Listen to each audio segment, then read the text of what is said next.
most forog. Akkor átjöttünk a másik cseresznyefához.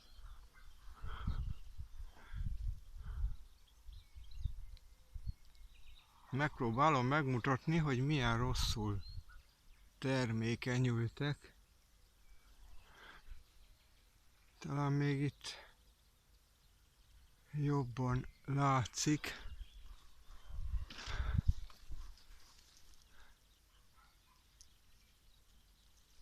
Hogy több méretben is van rajta cseresznye, de ezeket a picikéket le fogja dobálni. Itt-ott még talán virág is van. Hát itt éppen olyan látok, ami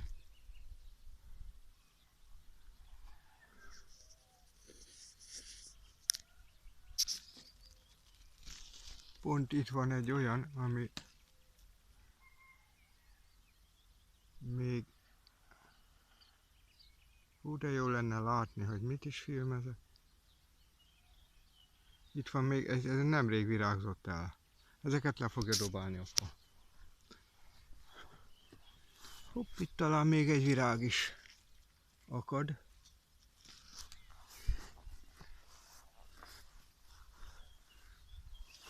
De már ez a része is haldoklik.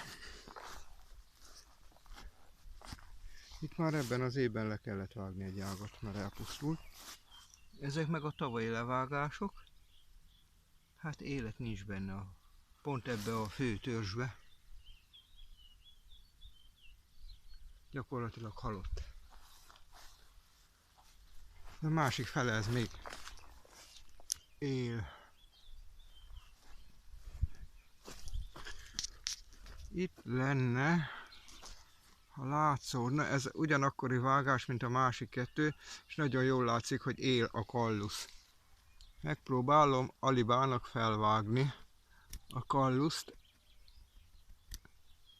anélkül, hogy elvágnám a kezem.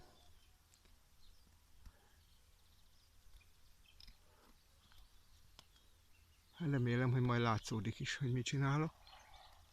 Félkézzel fogom, félkézzel meg faragcsálok.